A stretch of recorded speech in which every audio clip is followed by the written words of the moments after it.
a lot is happening in South Africa, where South African citizens are fighting against foreigners who do business in South Africa and live in South Africa. And most of these foreigners, they are African by originality, though they come from different countries across Africa, but they live and work from South Africa. South Africa has a history that makes it a country that owes respect to every African country, because most of the African countries got independence and they determined their own political affairs. And unlike South Africa, like any other country in Africa, also got independence in the early 1960s. But the difference, actually in 1961, South Africa became independent from the British colonialism. But the difference between South Africa and other African countries was that when South Africa got independence from the hands or colonialism of the British, again, political power remained concentrated in the hands of the whites, the minority whites living in South Africa. Remember, South Africa was one of the British settlers country where many had come from France, Germany, the Dutch people, and they settled there. So when the British recognized South Africa as an independent country in 1961, Africans did not immediately assume power.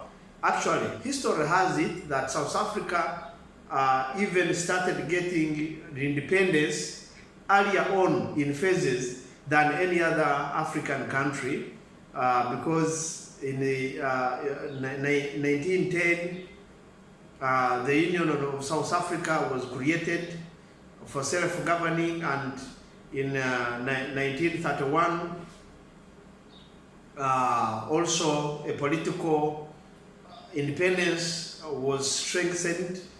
Then the real independence of self-governance, like any other country in Africa, was attained in 1961. However, mark my word, in 1961, when South Africa got independence, South Africa did not, Africans were not 100%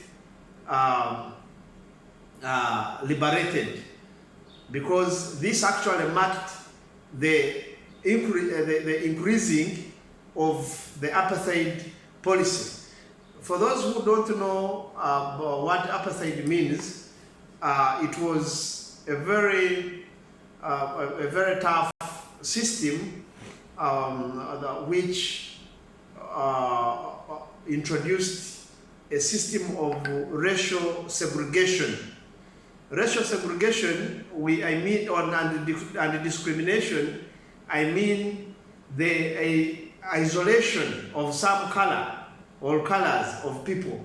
For example, the Africans were isolated and limited to live in a gazetted area, and they were not permitted or allowed to go in some areas, to go in some hospitals, to go in some schools. So there were schools for Africans and schools for the whites.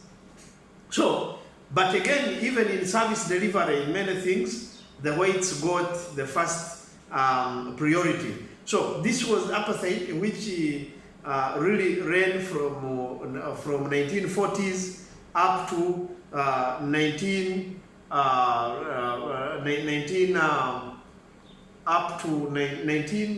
1999, probably. Yes, 1999. So for those, let's say up to 1990s, when Africans liberated themselves and they got the first ever president from the hands of the white,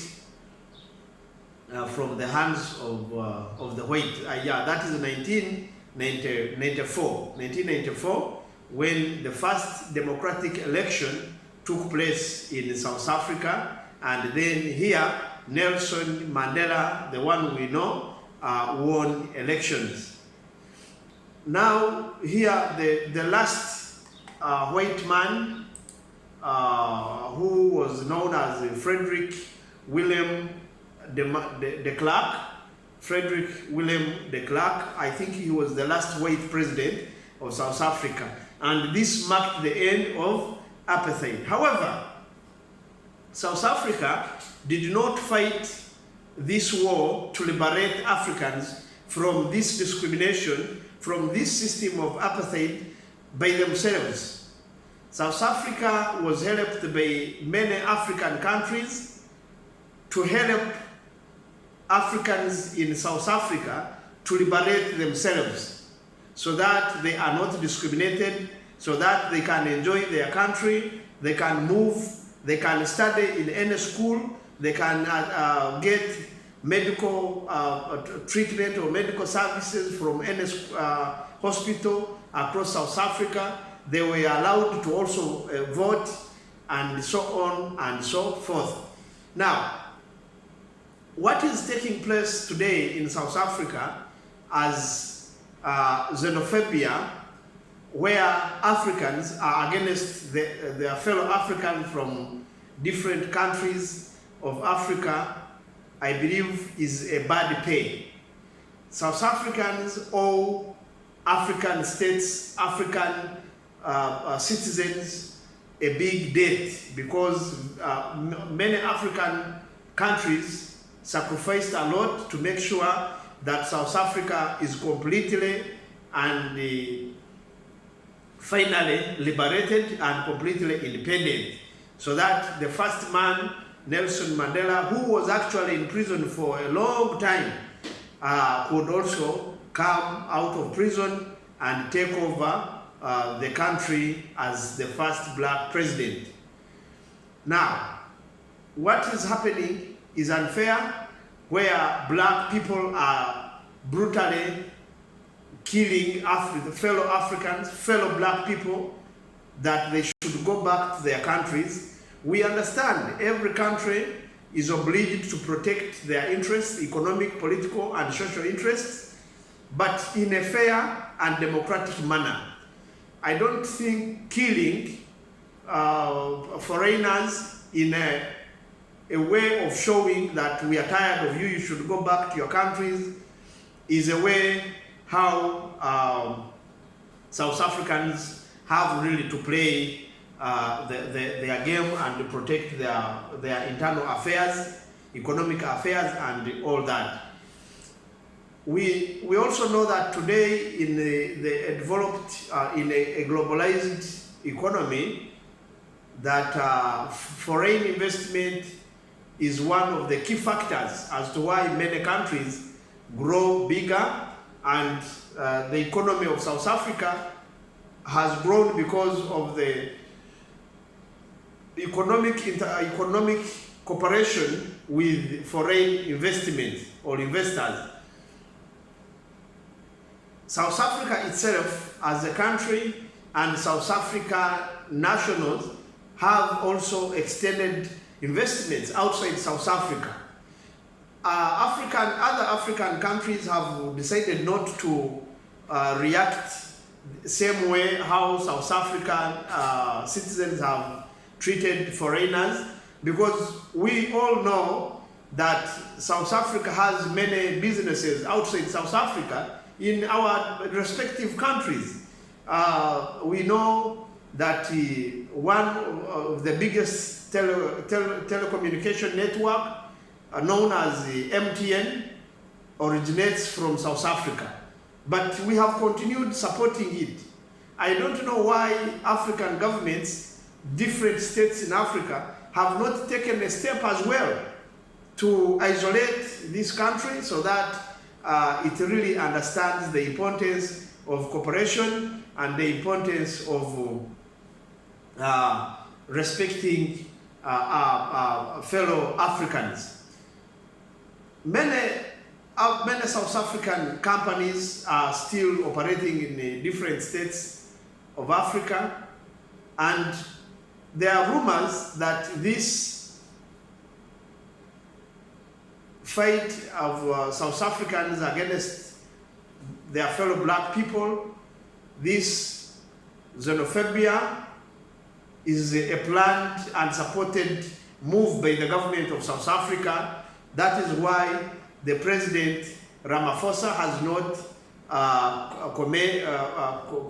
not said anything or condemned the act, rather has deployed police to protect South Africans when they are executing their illegal persecution of their fellow African people. Remember, South Africa has many foreigners, including the whites, but the whites are taken to be citizens of that country than the Africans, whom they share blood, color, and culture. But the whites are regarded as nationals or citizens of that country, but the black people are taken to be foreigners. So, what is the role of African Union, African unity? We have always said we need Africa to become one, and this gives us a good scenario, a good example that Africa can never become one. Because what will happen if Africans, we discriminate ourselves before we become one? How can Africa become one when a fellow African, a fellow black person is saying to a fellow black person that you don't belong here, you should go back to your African country? And yet this South Africa, all over Africa, and no any African country has actually discriminated any South African. So we would call upon African Union to really come and intervene, but again, that will be a wastage of time, because African Union is as useless as a dead person, because we have had very many conflicts in Africa related to this, but African Union has not done anything, or has it contributed any solution to an end of such a problem. So what is the use of our governments continuing spending money on African Union when the African Union has never solved any problem that Africans are facing at the moment? So we would love to be one Africa. We would love to see a united Africa where we are using one travel document, where we are using one trade currency, we are using one money, one currency, but where the things are going, we believe that this is seems to be impossible because of the nature, behavior, and character of South African citizens and the government itself. Because if the government was not inclusive in this, or was not part of this xenophobia, I believe government would have put effort to end it legally, and it would have really taken to court people who have perpetuated this, and then they come to law. However, the government has kept quiet. This shows that the government really has something to answer, or has something it knows. Probably it must have organized and mobilized the citizens to do to chase away foreigners, fellow African foreigners, for African people who come from different African countries, because the government, if the government did it itself, it would have become unpopular within their fellow African states. So it mobilized its citizens to do it on behalf of the government. And the xenophobia in South Africa has not been the first plot this time round, only that now it has been intensive. It has been intensified to a bigger volume. However, this will not go like that, and I think this was manifested during South Africa versus Mexico in their World Cup game, where many African countries exhibited a heart that they showed that they supported Mexico instead of supporting their own, their fellow Africans, South Africa. So they isolated it. However, we seek, or we are waiting to see different governments in Africa also to do the same and isolate South African companies, South African corporation in many things, in security, in business, in investment, so that if they think they can develop economically without dealing with other Africans, then let us indeed give them what they want. Let Africans leave their country, they come back to their respective countries. However, we should also start isolating South Africa, because it must be indeed a tit for tat, and then that will be a fair treatment.